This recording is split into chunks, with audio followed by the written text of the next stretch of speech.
이렇게 표현할 수 있는 거거든요. 그런데요, 이거보다 더 중요한 게 뭘 판단하냐. 사트에서 자주 출제되는 토픽, 이런 것들을 가지고 우리 민족의 어떤 자주성에 대한 70은 계속 먹을 표정인데 지금 저거는?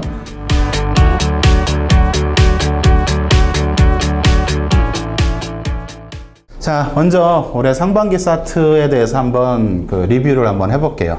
올해 굉장히 말도 많았죠. 서류 전형을 도입하느니 마느니, 일단 이제 한국의 정서를 너무 이제 과대평가한 삼성 측에서 약간의 무리수를 두기도 했고요. 그 과정에서 모든 것이 다시 원점으로 돌아가서 사트가 시행되고요. 아마 이제 올해 하반기까지도 별다른 변화 없이 그대로 진행이 될 것으로 보입니다. 그런데 많이 바뀌었어요. 뭔가가 문제가 좀 바뀌고 그러면서 예상은 했지만 실제 이제 시험을 본 학생들의 말은 뭐 거의 충격과 공포 수준이었죠. 뭐 이런 게 나왔냐, 아니면 또 어떤 학생들은 평소와 그닥 다르지 않았다, 뭐 이런 얘기들을 하는데요. 일단 뭐 유형적인 측면에서 좀 바뀐 게 있지만요, 결국은 이것이 인적성 시험의 목적, 즉 이 시험을 통해서 무엇을 달성할 것인가 라는 그 목적을 달성하는 부분에 있어서 큰 틀에서 맥락은 바뀐 게 없다고 봐요. 이제 유형이 좀 바뀌고 새로운 문제들이 출제됐다고 해서 그것에 대해서 민감한 학생들의 경우 영향을 많이 받았을 건데, 제가 뭐 몇 년 전부터 늘 주장하듯이 우리는 유형을 공부하는 것이 아니라 원리를 공부한다고 했습니다. 그런 원리가 조금 다른 형태로 질문이 나왔을 때 원리를 충분히 공부한 학생들이라면 충분히 순발력을 발휘했을 것이라고 생각이 들고요. 제 표현에 의하면 문제집을 풀어 제낀 학생들 같은 경우는 좀 당황하지 않았을까, 이제 이런 생각도 해봅니다. 큰 틀에서 어떤 변화를 좀 보자면요, 특징적인 부분은 언어에서 이제 한자, 많은 학생들을 좌절의 구렁텅이로 몰아넣었죠. 특히 이공계 학생들, 우리는 한자는 쳐다본 적이 없다, 이런 학생들 많았었는데 한자가 사라졌습니다. 한자가 사라진 부분은 조금 사실 뭐 예외이긴 했어요. 중국과의 관련성 이런 것들을 봤고, 그 다음에 중국어 또 한자 가산점, 아마 이런 부분을 감안했을지는 모르겠는데 사트 문제에서는 한자가 빠졌습니다. 사자성어 마찬가지고요. 수리에서는 이제 뭐 과거에 제가 늘 말했죠. 저 같으면 이런 거 시험에 안 낸다, 대소비교. 대소비교가 사라졌습니다. 대소비교 사라지고 방정식하고 자료 해석, 이것이 문제수가 줄어서 나왔고요. 추리는 또 말했죠. 저 같으면 이런 거 안 낸다, 수추리, 문자 추리 이런 것들이 사라지고요. 그 다음에 이제 도형 추리가 굉장히 어떻게 보면은 뭐 조금 시간이 부족했던 것 같아요. 문자를 가지고 장난을 쳤는데요. 그거 자체가 그닥 뭐 난이도 있는 건 아니었고요. 아마도 충분히 대비를 시험 출제하는 측에서 충분히 대비하지 못하지 않았나, 이런 생각이 들 정도의 문제가 됐고, 나머지 언어 추리가 기존의 어떠한 성향대로 계속 강조가 되고 있습니다. 특히 이제 기존에 나왔던 어떤 논리 게임형 문제, 이거와 더불어서 이제 상황 판단형 또는 의사 결정형, 이러한 추리 문제들이 많이 등장했다라는 것이 큰 특징이고요. 뭐 말할 것도 없습니다. 공간지각, 오죽하면 제가 시험 보기 전에 학생들에게 이렇게 말했습니다. 공간지각 따위는 시험장 가서 적응해라 라고 했는데, 뭐 개인적인 측면에서 저런 게 왜 출제되는가, 사실은 조금 퀘스천 마크긴 해요. 왜냐하면 이 중에서 어떠한 직무 능력 평가라는 부분하고 사실은 이제 상관관계가 가장 떨어질 수 있는 부분이거든요. 물론 이제 그런 것이 없다라는 부분은 아닙니다. 좀 이따 얘기를 하겠지만은 그런 부분에서 조금 이건 아쉬운 선택이 아닌가라는 생각이 들어요. 상식은 50문제가 그대로 나왔죠. 가장 큰 경향은 경제하고 과학이라는 기존의 어떤 큰 축을 이뤘던 이런 문제들이 감소했고, 역사, 국사 또는 세계사, 역사 문제가 증가했죠. 자, 중요한 거는 뭐냐면요. 이러한 사트, 결국은 이게 뭐예요? 애티튜드 테스트죠. 어떤 적성, 직무 적성 평가의 근본적인 변화 방향은 다른 곳에 있더라라는 겁니다. 왜 삼성뿐만 아니라 이제 현재 현대기아차도 마찬가지고요. SK도 마찬가지입니다. 과거에 비해서 굉장히 어렵게 출제됐다. 다시 말하면은 일종의 IQ 테스트 비슷한 문제들이 이제 하나둘씩 사라져 나가고요. 뭔가 생각하는 문제들로 바뀌어 나가고 있는데요. 이러한 변화를 한 단어로 정리해 본다면요. 모든 거의 대기업 적성 테스트는, 적성 시험은 이걸로 가고 있다라는 거예요. 독해력 평가. 이 독해라는 게 언어에만 나오는 건 아니죠. 모든 상황을 읽어내는 능력을 얘기합니다.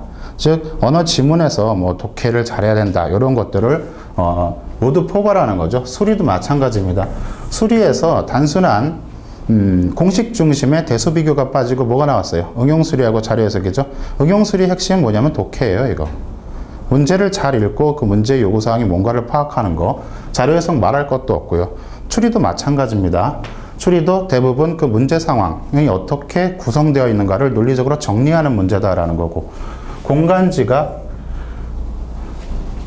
조금 다르긴 한데요. 저것도 사실은 독해 영역이에요. 다만 무엇이다? 주어진 제약 조건 하에서 우리가 공간 도형 전체를 가지고 볼 것이냐, 아니면 부분의 특징을 잡고 변화를 볼 것이냐, 이러한 측면에서 이것도 그림 독해, 또 다른 면의 독해라고 볼 수 있고요. 상식은 독해라기보다는 소양이죠. 인문학적 소양 또는 과학적 소양, 우리가 살아가면서 알아야 되는 기본적 지식들, 이런 것들을 평가하는 건데요.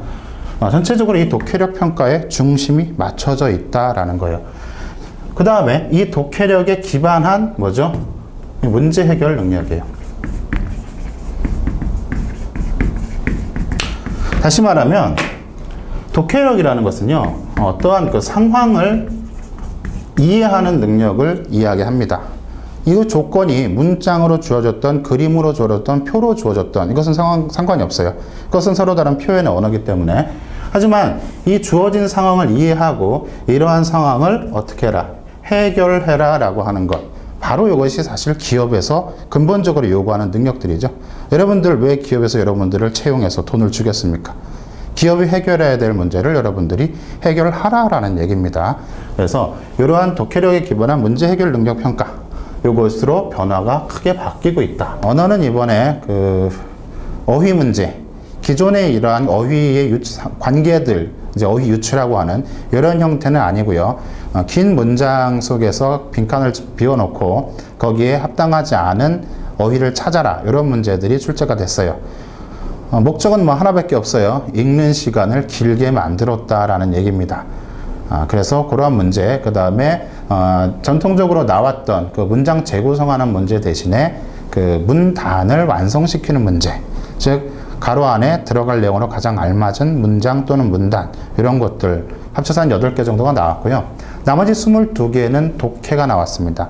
그런데 이 독해가 어떠한 수능형 독해가 아니었고요. 피셋이나 리트형의 그 논리형 문제들, 다시 말하면 하나의 지문에 문제가 하나 나오는 경우가 굉장히 많았다라는 거예요. 이것은 뭐냐면요, 정확한 독해를 요구하는 겁니다. 문제가, 예를 들어서 지문 하나에 문제가 서너 개 딸렸던 과거의 시험이라면요, 대충 봐도 사실 그 중에 2~3개는 맞추게 돼 있어요. 하지만은 하나의 지문에 하나의 문제가 나온다라는 것은 이 문제에 따른 독해를 조금 더 엄격하게 하라, 이런 것들을 요구한 겁니다. 물론 그거에 따른 만큼 난이도가 높았는지는 잘 모르겠지만, 하지만 이제 우리나라 그 인적성 시험에서 독해 문제의 난이도는 그닥 높은 편은 아니었어요. 하지만은 그러한 형태로 문제가 바뀌었다라고 봤었을 때 앞으로는 언어 문제도 여러분 시간이 부족할 수 있다라는 부분이에요.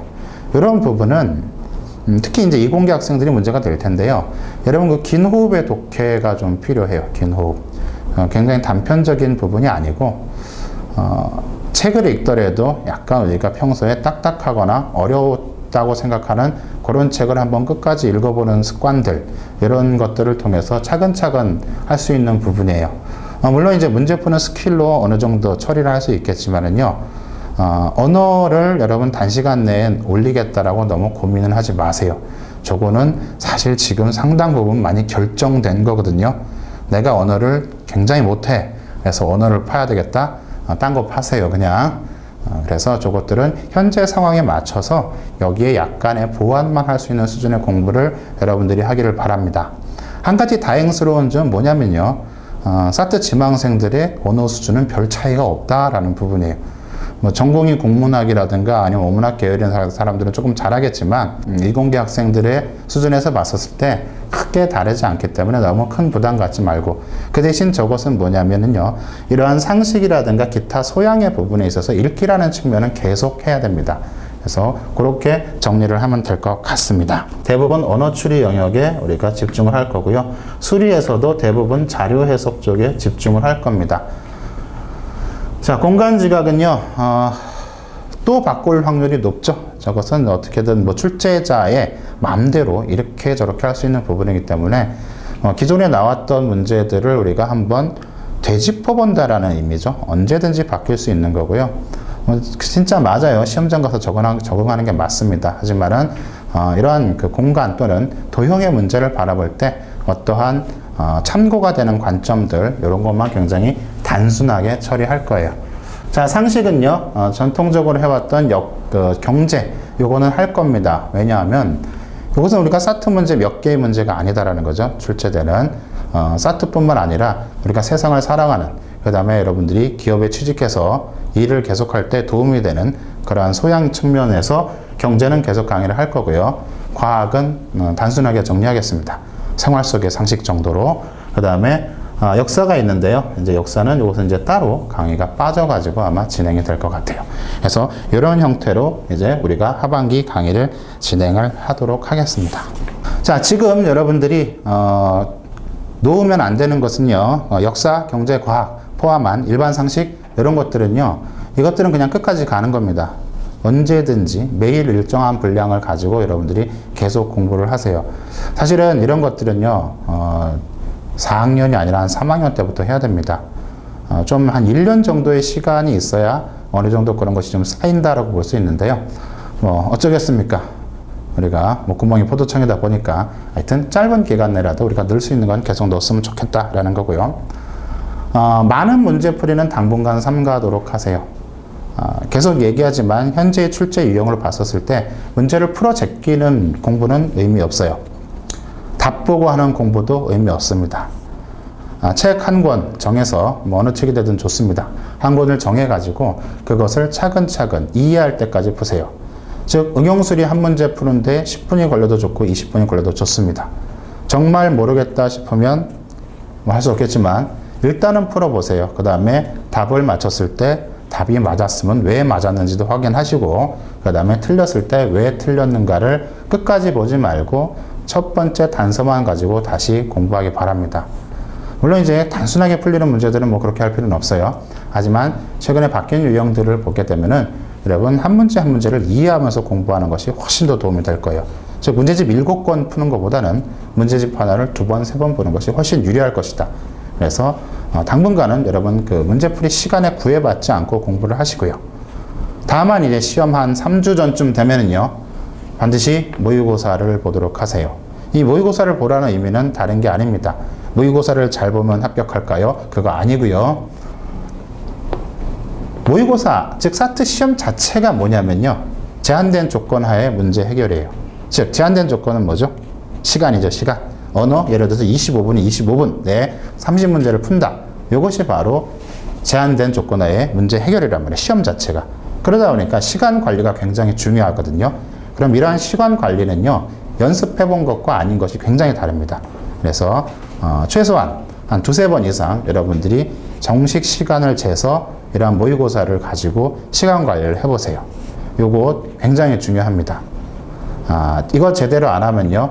가가지고 문제가 굉장히 신기함과 더불어서 시간이 다 됐다라는 멘트를 듣게 돼요. 그렇게 되면 슬퍼져요. 자, 공부를 할 때 그 원리 중심으로 해라 라는 이거고요. 모의고사 강조했습니다. 이러한 그 흐름을 가지고 여러분 한 2-3개월 정도는요. 조금 더 집중해서 해주시기를 바랍니다. 그러니까 뭐 하루에 1시간씩 하면 되나요? 뭐 이런 거 하지 마시고요. 공부는 시간으로 계산하는 거 아니에요. 분량을 잡아서 내가 그럼 시험 한 달까지 이 책을 3회독 하겠다. 이렇게 된다라면은 3번을 보려면 얼마만큼을 봐야 되겠느냐. 이걸 가지고 공부를 하시고요. 또 한 가지 이제 많이 물어보는 것이 스터디 물어보는데요. 개인적으로는 그 스터디 원 중에 사트에 합격해 본 적이 있거나 아니면 사트 이러한 적성 시험에 굉장히 그 조예가 깊은 학생이 있다라면 모르겠는데요. 모르는 사람 4명이서 하지 마세요. 시간 낭비거든요. 서로 모르는데 우리끼리 한번 같이 몰라보자. 이러한 스터디 꽤 많을 수도 있습니다. 그래서 여러분 스터디는 하게 된다라면은 반드시 그 팀 구성원 중에서 뭐 전부는 다 알 필요 없어요. 만약 이 친구는 수리에 굉장히 강하다. 이 친구는 추리에 굉장히 강하다. 이 친구는 상식에 굉장히 강하다. 이런 팀이 환상이죠, 사실은. 그렇게 여러분들이 스터디를 구성한다면 모르겠지만요. 그냥 우리 친한 친구끼리 해보자. 이런 것들은 여러분 인생에 그닥 도움 안 될 수도 있습니다. 그래서 스터디를 구성할 때도 여러분들이 좀 잘 생각해서 하시기 바래요. 이런 정도의 그 맥락을 가지고 여러분들이 하반기 사트 대비 공부를 한다라면은 그래도 우리가 조금 낫지 않을까 이렇게 생각을 합니다. 자, 일단 여기까지 오리엔테이션 강의를 마치도록 할게요.